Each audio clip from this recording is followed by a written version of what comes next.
Today we're speaking to a guest who has gone from $0 to $1 million in net worth in 10 years. And we're going to find out how she is investing today. Welcome to Get Started Investing, a podcast that helps you make the most of your money. My name is Bryce, and as always, I'm joined by my equity buddy, Ren. How are you? I'm very good, Bryce. Very excited for this episode. Today, we are speaking with Queenie Tan. Some people will know her by her social media handle, Invest with Queenie. And interviews on Get Started Investing is something we've done previously, but we haven't done for a while. But we're bringing them back. We are bringing them back. People are sick of hearing us. Hopefully not. The community has heard enough about how we're investing, so we're excited to hear from others as we bring in people to hear about their investing journey, how they're setting goals, how they're investing to achieve them. So we're going to start with Queenie today. We're going to ask her what her goals are. As Bryce, you mentioned, she's got $1 million net worth. So we're going to ask her how she invested to get to that point, and then what her goals are going forward and how she's investing today. And then we're going to hear about her new book, Fun Finance Formula. Big challenge, make finance fun. Make finance fun. Well, we're going to put it to her. Hopefully she can sell the dream. And speaking of the dream, before we get into it, we want to say a massive thank you to our long-term partner here on Get Started Investing, BetaShares Direct. That's it. BetaShares Direct offer 10 flavors of low-cost, diversified, managed portfolios. So there's one for everyone. More importantly, $0 brokerage applies to these portfolios. So every time that BetaShares experts rebalance the portfolios for you, there is no wealth leakage in the form of brokerage. You can choose from a range of core multi-asset portfolios or choose a more focused exposure like the passive income portfolio that aims to generate a steady cash flow paid monthly designed for investors seeking income. Love it. We'll go to betashares.com.au/direct and see which one suits your needs. BetaShares Capital Limited is the issuer of BetaShares Direct. You should read the PDS and TMD available at betashares.com.au and consider whether the product is right for you. Investing involves risk. Refer to the PDS for info on other fees and costs. All right, Ren, well, let's bring in Queenie. Well, Queenie, welcome to Get Started Investing. Thank you so much for having me. I'm so excited. We're excited to have you as well. So we want to start by unpacking your investing journey, and we speak a lot about the importance of setting finance and investing goals. So what are your investing goals today? Ooh, okay. I would love to get to like fully financial independent one day. So, passive income from investments just cover like all of my living expenses. Not there quite yet, but I do feel like I have a lot more financial independence than when I started around 10 years ago now, which is crazy. And yeah, I'm just really excited to keep on going on this journey because I feel like, at each new stage, I feel like there are so many milestones that I've hit that, I don't know, at one point when I first started investing, like that was the dream, that was the goal, to be able to not have to work full time and be able to work on my own business and work on my own things. And even just being able to go to a restaurant and like order anything on the menu, that was one of my goals. And it's like, some of these things, you might have these goals that you've achieved and you don't appreciate them. So I'm like trying to enjoy the journey.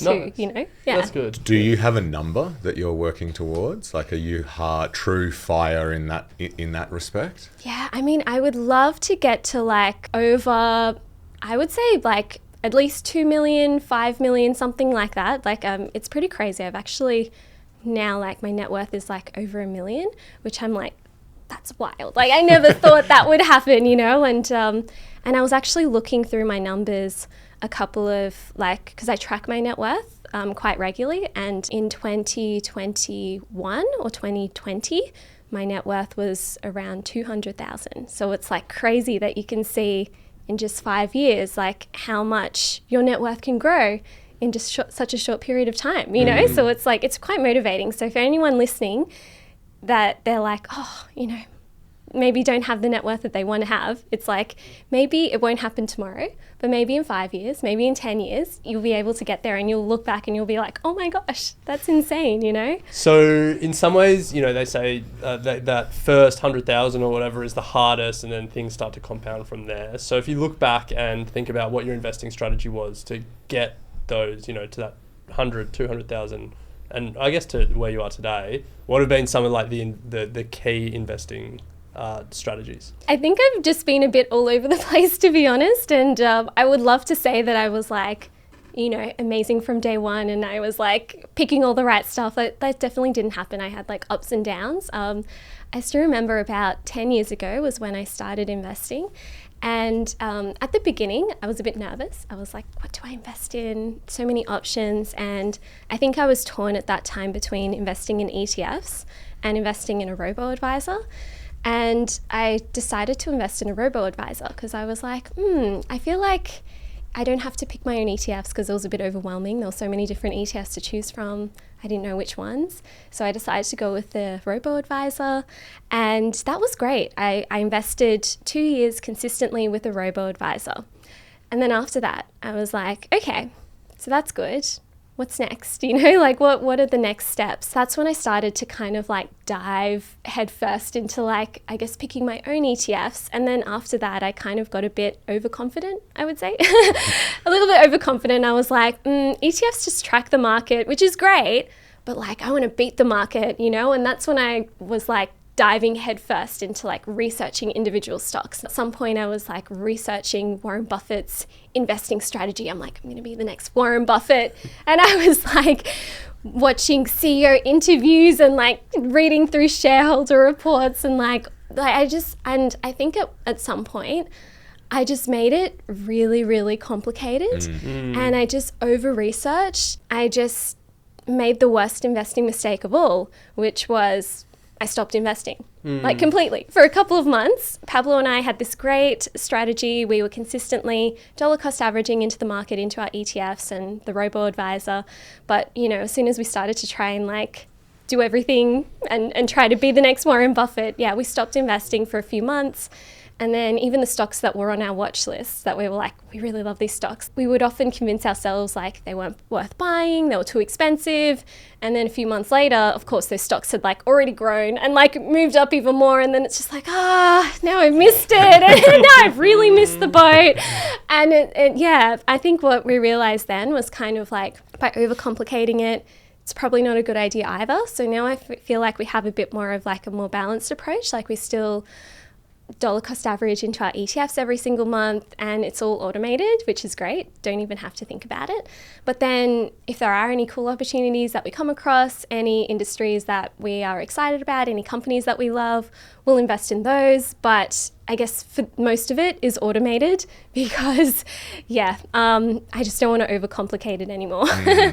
So that sounds like you've got like a core ETF and then a satellite individual stock portfolio. Yes. What's your split? What's your ratio? So I would say around 80-90% core ETFs. And then I have a bit more of a spicy portfolio, which is I also dollar cost average into Bitcoin as well. I have a bit of Ethereum as well, but I think now I've just decided mainly Bitcoin. I'm just going to dollar cost average a tiny bit of my portfolio into Bitcoin.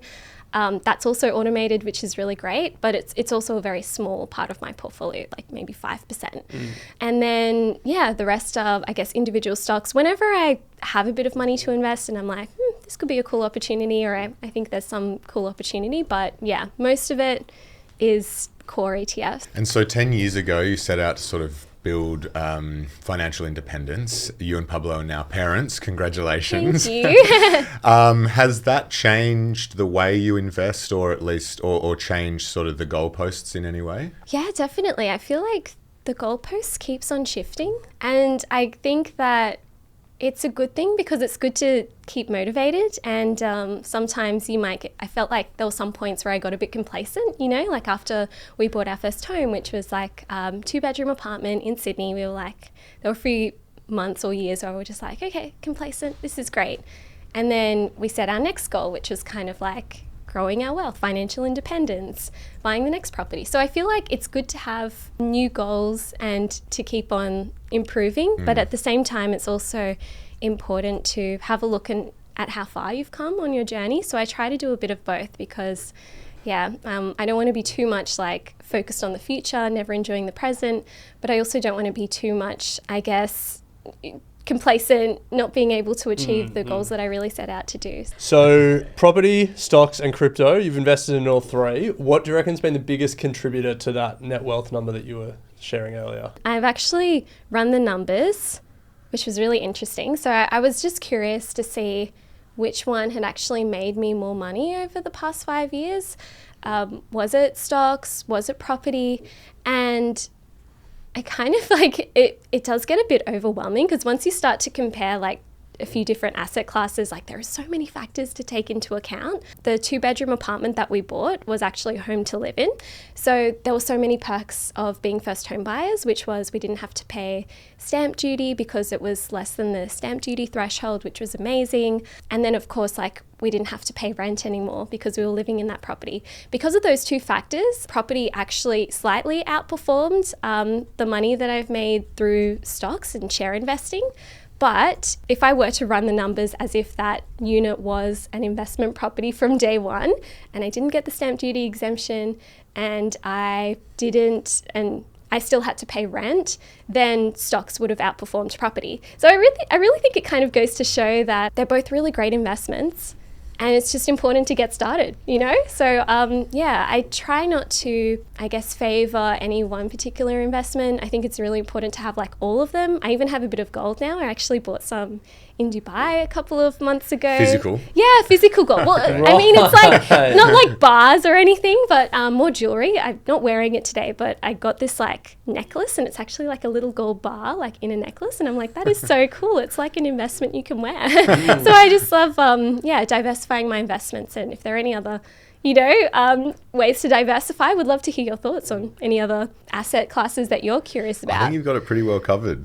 Yeah. I mean, they're the main ones. Alternatives, infrastructure, all that stuff. But you can do that all through ETFs these days. Do you are you still living in your original apartment, or is that now an investment property? What's the property journey? So it's now an investment property. So we actually recently bought a new place to live in, a bigger place, because now we have a baby. We're also working from home, so one of our bedrooms is used up, so we needed a bigger place. I still remember back when we were looking to buy our first home, which was the 2-bedroom unit, like how different our financial situation was back then. So we had a $100,000 deposit at the time, and that was all of the money that we had basically, like all in the property. And the apartments that we were looking at, like they were not giving luxury at all. Like the oven didn't work, and it's crazy, like just from 5 years. So 5 years ago, we bought our first home. 5 years later, we upgraded into a bigger place. And I still remember this kind of like weird feeling that I had walking into one of the inspections. I walked in, and it was a very uncomfortable feeling. And I just looked around, and I just had this thought in my mind, and it was like, this place is too nice for you. And I was like, what? Why am I saying that to myself? Because, we've grown our wealth. We're in a position now where we can afford it. Why am I saying to myself that it's too nice for us? And I realized that it's a limiting belief. And sometimes throughout your financial journey, like you might think that the biggest contributor to reaching your next goal would be external factors, the markets, this, that, things outside of your control. But sometimes yourself can be like the thing that is holding you back. And I think, it made me realize like, sometimes we hold ourselves back from enjoying the life that we've been working hard for. And like, I thought that was really interesting. Nice. So Queenie, this series that we're going to do is asking about how people are investing today. So you've got, property, stocks, crypto. You've given us a bit of an outline of the portfolio, but I'd love to just get a bit more specific. Like when it comes to the stock market investing and ETFs, what are some of the ETFs you're buying, or some of the stocks you're looking at? I have a few ETFs that I do love, and I feel like there's no right or wrong way to do it. But I guess at this point in my life, these are the ETFs that I really love, and that I've decided to dollar cost average into our portfolio. So the first one is VETH, which is the Vanguard Ethically Conscious Australian Shares ETF. The reason why I love this one is because I have a daughter, and there are so many things that I'm passionate about, one of them being climate change and future generations. And I think having a daughter makes me realize like, oh my gosh, I want this world to be good for her in the future. So I think it's important, wherever I can, to try and like invest in things that would be good for our future. Even if I know, of course, like there are greenwashing, there are sometimes problems with ethical ETFs as well. But at least I'm trying to do my part, I know it's not perfect. And then the other one is VESG, another Vanguard Ethically Conscious International Shares ETF. And I feel like just with those two ETFs, they're pretty well diversified, like Australia, international. And of course, I also do have a bit of Bitcoin in my portfolio, and other things like gold, property, those sorts of things as well. Nice. Well, on top of all of that, you've just written a book called The Fun Finance Formula. So make the case for us. Is finance fun? I mean, okay, it depends on the mindset that you have. And I think what I've realized over the past couple of years is it kind of takes me back to my upbringing, really. So I was actually raised by my dad. He was like a single stay-at-home parent. He had actually retired early, which was really interesting. So he raised me for most of my life. But my mum, she would still come to visit and stay with us from time to time. And what was really interesting was I really witnessed their two different philosophies when it came to money. And they were very different. And it was actually the reason why they divorced. So I never really understood why money was so important to me until I looked back and I was like, oh, I think that was the reason why I cared so much about it, because they couldn't find a balance with money, basically. You know, mum loved life's little luxuries. Whenever she would stay with us, she would put on the heating during winter, and my dad would get really pissed off. And she would have long phone calls with her mum and her sisters and things like that. And my dad would also get really pissed off because, back in the early 2000s, phone calls were not cheap. They were really expensive, and he would just he would flip out. Whereas my dad, on the other hand, he was extremely frugal, would not let him enjoy even little things, So for example, I remember I had a birthday party once. My mum asked my dad to get some sausage rolls, and he would spend hours going to different supermarkets looking for the best price, coming back hours later with the cheapest sausage rolls he could find. It was real extreme. What was interesting to me was I kind of realized that I always thought my dad was a bit miserable when it came to money, he wouldn't enjoy himself when he was spending. But what I realized was he actually did enjoy himself, because he just loves finding a bargain and saving money and building his wealth. And I realized that that was something that I've also incorporated too into my own life. I love spending money. Don't get me wrong. I'm going to Europe soon. I'm going traveling. I'm going to spend some money, and I love spending money. But I also love what we're talking about now, building wealth, finding ways to save money, build your wealth. That is something that I love too. And I've realized it's important to have a bit of both. And I also love my mom's philosophy with enjoying money and spending it, because you're not going to live, none of us are going to live forever. There's no point hoarding all of your money and never enjoying it. So I feel now I've realized why money is important to me and the different philosophies around money. And I feel now I do have a bit more of a balanced approach, but it definitely did not always used to be like this. And that's what I want to share in the book, ways that if you are someone that is maybe super frugal, maybe, you could probably enjoy yourself a little bit more. I hope this book can give you a bit of hope and be okay, it's okay to spend a bit of money sometimes on things that really make you happy and things that bring you value.